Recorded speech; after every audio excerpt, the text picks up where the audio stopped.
Дрозды в кормушке. Чем подкормить зимой? Заметить черного дрозда на фоне белого снега зимой совсем несложно. А вот как помочь и чем можно подкормить, тут надо немного подумать.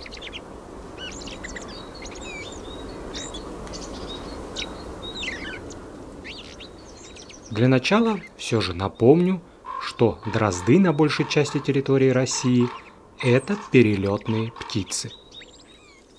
Конечно, многие бывалые натуралисты тут же поправят, что дрозды-рябинники в отдельные зимы остаются большими стаями. Невзирая на снег и стужу, эти закаленные ребята глотают целиком сочные плоды рябины и других деревьев. Кроме того, в городах дрозды кормятся на оттаивших участках земли, добывая червей и других беспозвоночных. Наблюдая зимой за рябинниками, несложно догадаться, что собратьев по семейству тоже следует угощать рябиной и червями. Вот только где их взять посреди зимы? О том, что до рябины много охотников, я рассказывал в отдельных роликах. Например, птица с хохолком «Свиристель», Юрок и его товарищи, а также фильм «Куда пропали снегири и где их искать». Даже в годы, богатые на урожай рябины, бывает так, что за осень птицы съедают почти все, что выдали им щедрые деревья. Пожухлые яблочки рябины могут заинтересовать разве что снегирей и других вьюрковых птиц, которых интересуют семена, а не сочная мякоть. Но если снегири с легкостью переключаются на другие кормовые растения, например, на ясень, то у дроздов такого козыря в запасе нет. Неудивительно, что большинство дроздов осенью стараются в волю откушать всяких ягод и улететь куда-нибудь в юго-западную Европу или даже Северную Африку, как это делает деряба.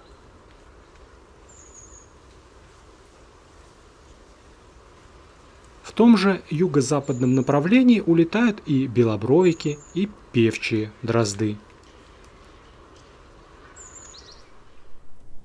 В средней полосе России зимы не ласковы, а потому дрозды обычно не дожидаются, когда нагрянут снега и морозы, а еще осенью шумными стаями они полетят в места с более мягким климатом.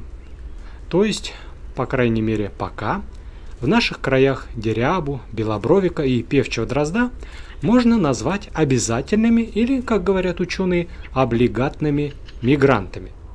Лишь несчастный случай или недуг могут задержать отдельных особей на зимовке. Как, например, было с певчим дроздом в Москве, про которого я рассказывал пару лет назад. Дрозд где-то повредил крыло. Способность к полету он не потерял, но на дальний марш-бросок уже не решился. А потому дрозд нашел в парке Царицына незамерзающий ручей и всю зиму кормился беспозвоночными, которых дарил ему живительный ключ.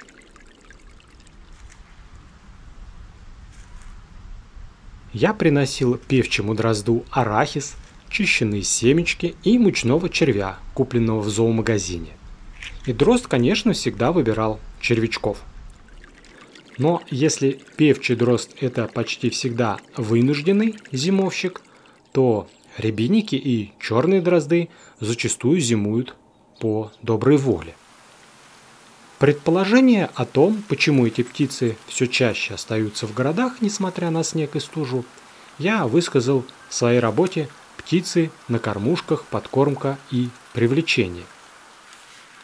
Если эта книга есть в вашей библиотеке, то в ней вы без труда найдете ответы на многие вопросы по подкормке птиц, в том числе и дроздов. А сейчас я повторю советы из книги, основанные на собственном опыте, и постараюсь их обосновать наглядным примером. Итак, мы уже выяснили, что все дрозды в природе уважают сочные плоды деревьев. Зимой они могут быть практически единственным источником корма.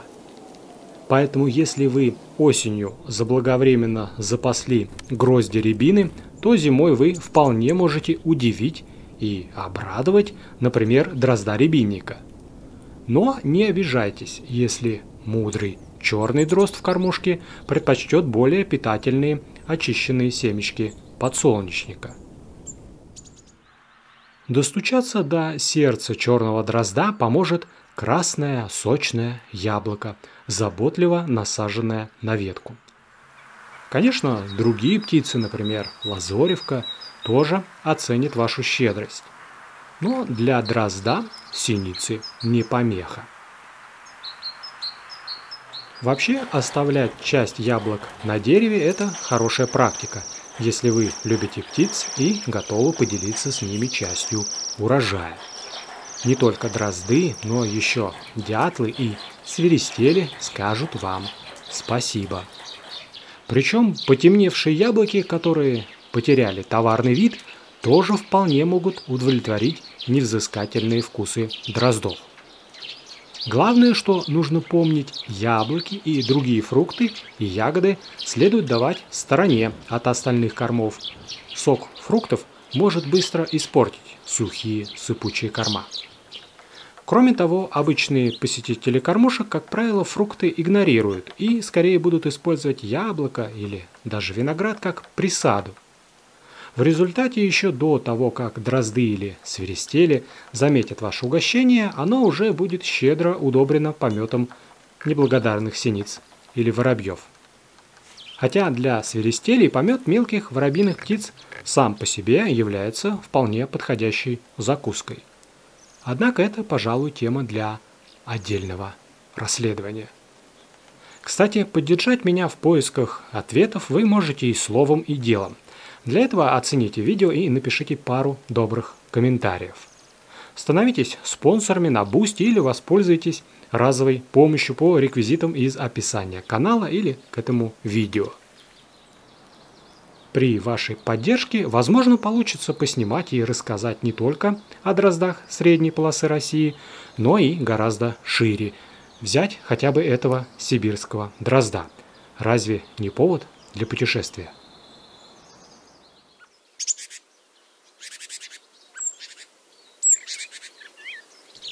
Но вернемся к нашим черным дроздам, которые от путешествий отказались и остались зимовать.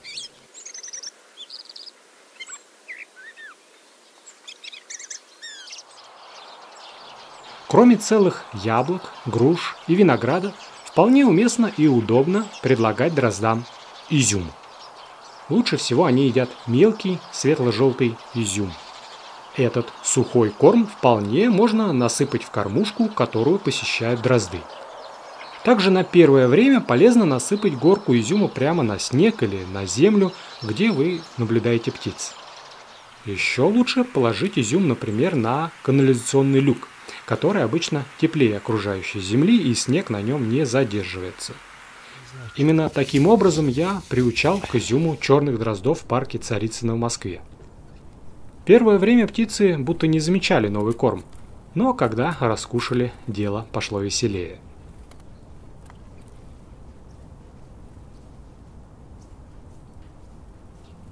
В кормушках черные дрозды обычно выбирают очищенные семечки подсолнечника. Как раз для таких случаев хорошо иметь в своем арсенале семена без лузги. Само собой разумеется, на такой корм будет широкий спрос и среди других воробьиных птиц, не только воробьев и синиц, но и зарянок. О том, чем подкормить зарянку зимой, я на канале тоже рассказывал. Как ни удивительно, отдельные зарянки нередко остаются проверять на прочность свое здоровье в суровых условиях нашей зимы. И в целом все, что едят зарянки, также подойдет для питания дроздов. Из орехов дрозды особенно уважают грецкий. Его, конечно, следует освободить от скорлупы и, по возможности, измельчить до размеров семечек подсолнечника или даже меньше. Причем грецкий орех летом дрозды не только сами едят, но кормят им слетков.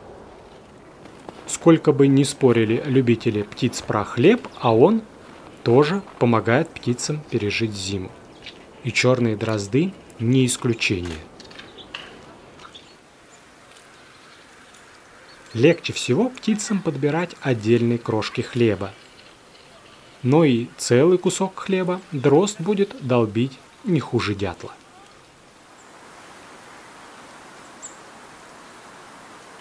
Питание сухими кормами, семечками, орехами, хлебом требует от пищеварительной системы дроздов время на переваривание. Поэтому они порой подолгу сидят неподвижно, ожидая, когда место в желудке освободится для новой порции горючего. Кроме того, в сильные морозы снижение лишней активности – распространенная тактика среди птиц. Таким образом, они экономят драгоценную энергию. Дополнительно птицы топорщат оперение и на неискушенный первый взгляд могут казаться вдвое шире, чем в оттепель или умеренные морозы. Но впечатление, что птицы потолстели, обманчиво. Круглые как шарики птицы каждый день борются за жизнь и в отдельных случаях готовы идти на крайние меры, пробуя на вкус даже то, чего раньше никогда не ели. Например, на этих кадрах самка черного дрозда ест сливочное масло. А здесь уже самец черного дрозда энергично долбит на приваде несоленое свиное сало. А вообще даже несколько удивительно, что кормушки из всех дроздов лучше всего понимают и посещают черные дрозды, а не более распространенные дрозды-рябинники. Кроме перечисленных кормов, хорошо подходит для питания сваренное вкрутую и мелко порезанное куриное яйцо. Эта пища – отличная помощь не только дроздам, но и зарянкам, и большим синицам, и всем тем, кто поймет, что это можно есть. Обычные черви и мотыль из рыбацкого магазина, мучной червь из зоомагазина – конечно, очень хороший корм там, где птицы его сразу заметят и съедят. С червями основная сложность в том, как их предложить, чтобы они не замерзли и не расползлись. Я использовал пластиковую баночку, погруженную в незамерзающий ручей. Это позволило поддерживать жизнь певчего дрозда. В другой ситуации, где зарянка и зимующая горехвостка чернушка привыкли к подкормке на теплом люке, червей клали прямо на него. И это тоже позволило добиться того, чтобы корм был использован по назначению. Наконец, самый дешевый и доступный корм, как ни странно, это обычное пшено. Свежее, ярко-желтое пшено птицы будут есть даже летом, когда серьезного недостатка кормов не наблюдается. Само собой, разумеется, тусклое, прогорклое пшено давать не стоит, да и вы есть птицы почти не будут. Залежавшуюся крупу можно сварить в обычной воде, и это позволит разом решить и проблему окисления, и проблему возможной плесени, незаметную невооруженным глазом. Все спорные вопросы по хлебу и пшену подробно разобраны в моей книге и отдельных роликах на канале. А сейчас давайте подведем итог по меню дроздов. Первое, что вы можете предложить смело и без серьезных хлопот, это обычные яблоки. Лучше красные и не слишком твердые. Другие фрукты и ягоды тоже можно. А уж будут ли есть, об этом вы расскажите в комментариях. Второе – мелкий изюм. Третье – очищенные семечки подсолнечника, дробленные грецкие орехи. Четвертое – вареное куриное яйцо, мелко порезанное до размера изюма. Пятое – мучные черви или другая подобная еда из зоомагазина. Но это уже для тех случаев, когда дрозды регулярно держатся в одном месте почти постоянно. Словом, друзья, как видите, меню у дроздов довольно разнообразное. Не переживайте, если что-то из предложенных кормов останется без внимания птиц. Важнее всего ваше участие и поддержка. Сам по себе мороз не страшен, пока наши сердца греет забота и сострадание. Делитесь вашими наблюдениями за дроздами в комментариях. Не забывайте указывать регион и время года. С вами был Василий Вишневский. Спасибо за вашу поддержку. Всем пока, всем добра.